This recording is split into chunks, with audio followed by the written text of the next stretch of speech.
안녕하세요. 김성길 목사와 함께하는 예수님 이야기 제4단원의 550회가 되겠습니다.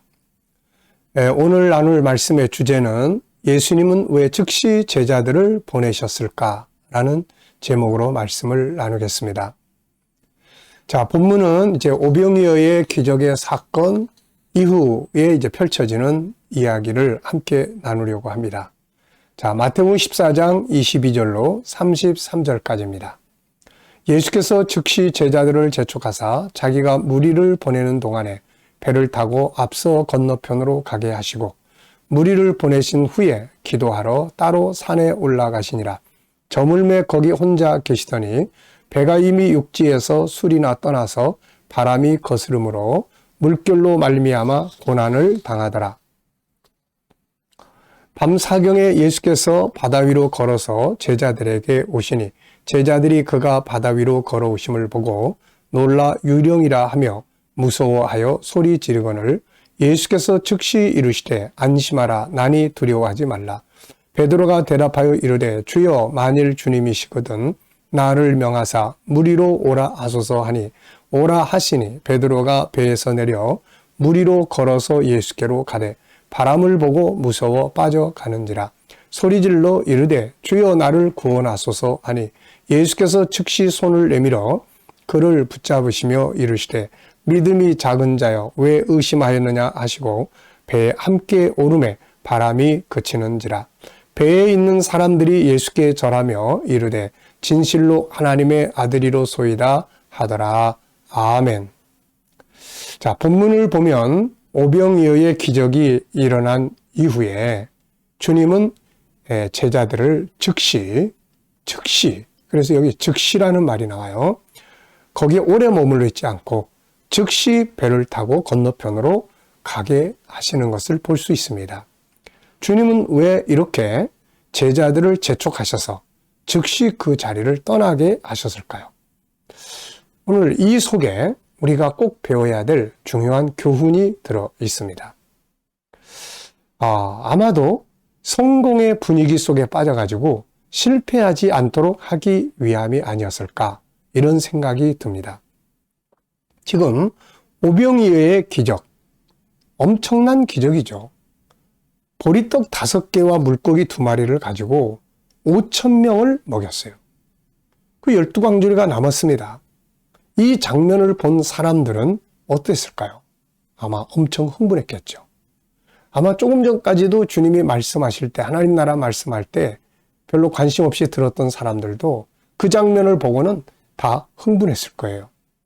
그리고 예수님과 제자들을 이제 다르게 보기 시작을 했을 겁니다. 이때 분위기를 잘 설명해 놓은 것이 요한복음이에요.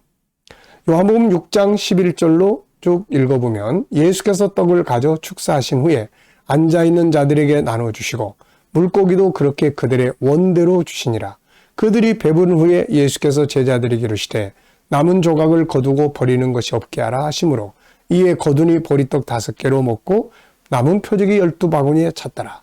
여기까지는 우리가 앞에서 잘 아는 내용이에요.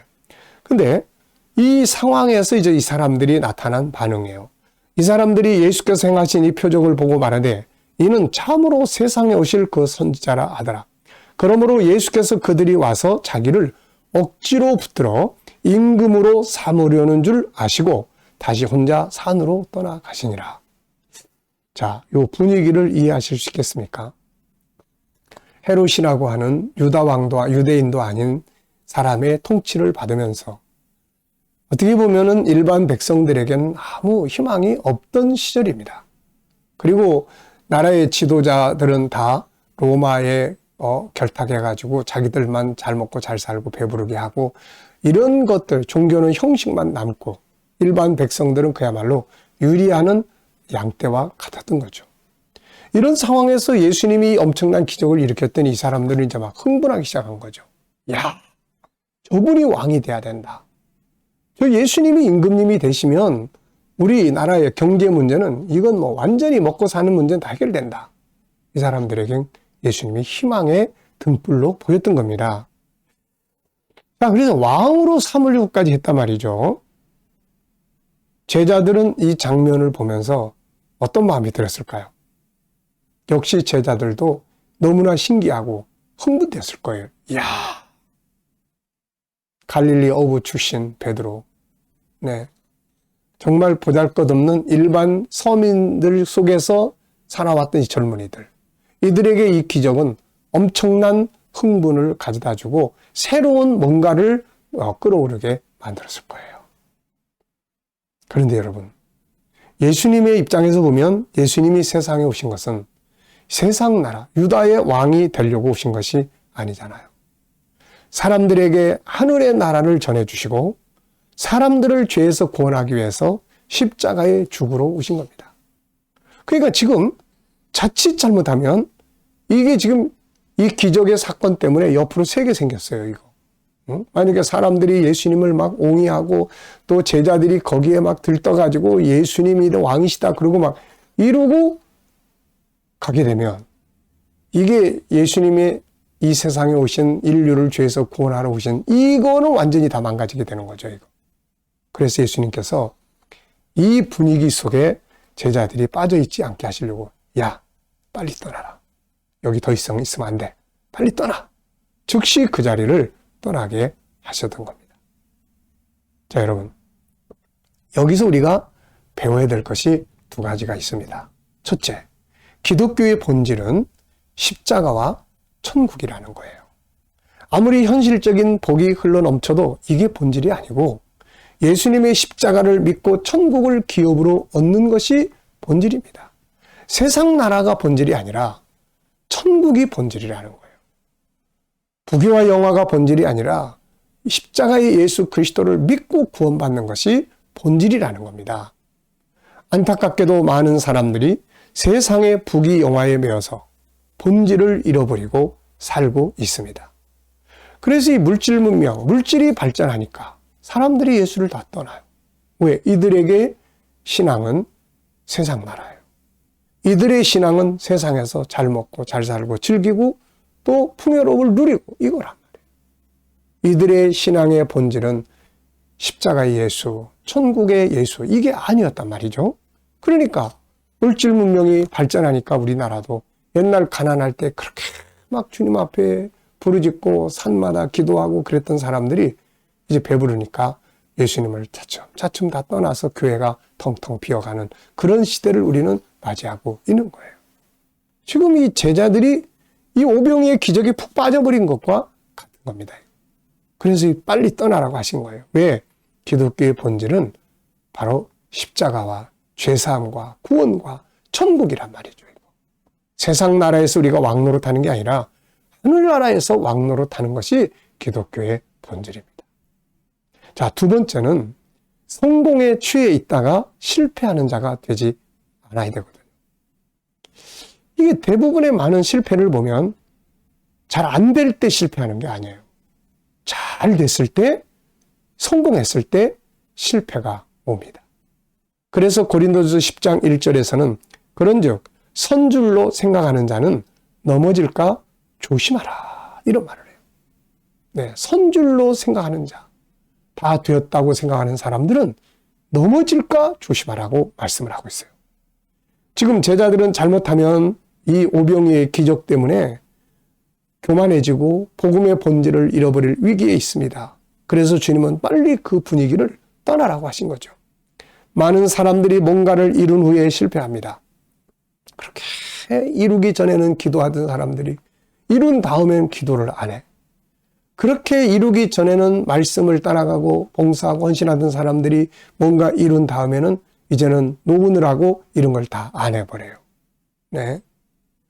그렇게 뭔가를 완성하기 전에는 훈련하고 연습하고 애쓰고 간절하고 그러던 사람들이 뭔가 이루고 난 다음에 더 이상 공부도 안 하고 훈련도 안 하고 그럽니다. 그러니까 실패로 가는 거예요. 발전이 없는 실패로 가는 거예요. 사울 왕은 왕이 되기 전에 얼마나 겸손했어요. 근데 왕이 되고 난 다음에 교만해져 가지고 실패해버리고 말았어요. 솔로몬도 그가 부귀와 영화를 자기의 지혜로 누리기 전까지는 하나님 앞에 얼마나 겸손하게 하나님 앞에 하나님 난 작은 자입니다. 나 혼자는 이 일을 할 수 없습니다. 그리고 일천 번제의 제사를 드리면서 기도했던 사람 아닙니까? 그런데 부귀와 영화 막 지혜가 엄청나게 쏟아지고 부귀와 영화를 얻게 되니까 교만해져 가지고 이제는 하나님보다는 노는 거 좋아하고, 그래서 여자들을 막 처와 첩을 1,000명씩이나 거느리면서, 그러면서 방탕에 빠지고 말한 거예요.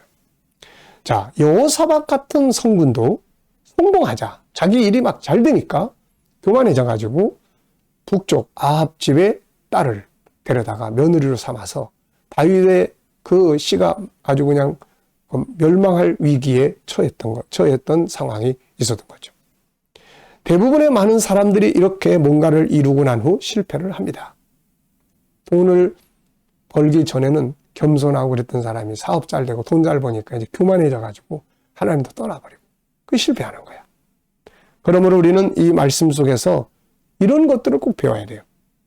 하나는 세상 것들이 아무리 많고 잘 돼도 복음의 본질을 잊지 말고 본질을 위해서 오히려 그런 걸 사용하는 도구로 삼을 수 있어야 합니다. 그러면 풍요로움이 하나님 나라를 위해서 사용된다면 얼마나 좋겠어요. 주님은 자신의 모든 능력이 바로 이 복음의 본질을 이루기 위해서 다 사용하시잖아요. 우리도 이걸 배워야 돼요. 두 번째는 항상 초심을 잊지 말아야 합니다. 뭔가를 이루려고 노력하고 애쓰고 겸손했던 이 처음의 자세, 성공에 이를수록 하나님의 뜻이 뭔가를 더 생각하고 더 배우고 더 훈련하고 더 겸손하고 성공을 빨리 잊어버려야 돼. 그래서 또 다른 새로운 방향으로 갈 수 있어야 됩니다. 성공한 뒤에 그 분위기 속에 그냥 있으면 다음엔 실패가 온다는 것을 꼭 기억해야 합니다. 신속하게 오늘 즉시 그 자리를 떠난 것처럼 성공의 분위기를 빨리 떠나서 다시 시작으로 출발하고 또 훈련하고 해야 되는 거죠. 세상의 기업들도 보통 보면 성공한 다음에 망하는 기업들이 많아요. 왜냐하면 이제 샴페인 터뜨리고 그걸 누리느라고 연구하지 않고 하다 보니까 금방 뒤처져 버리는 거예요. 오늘 오병이의 기적 이후에 예수님이 취하신 이 태도, 제자들을 즉시 떠나보내게 하고 본인은 기도하러 산으로 떠나버리신 이 장면은 우리가 정말 배워야 될 것이 많은 그런 내용이에요. 이 시간 말씀 여기서 마치겠습니다. 감사합니다.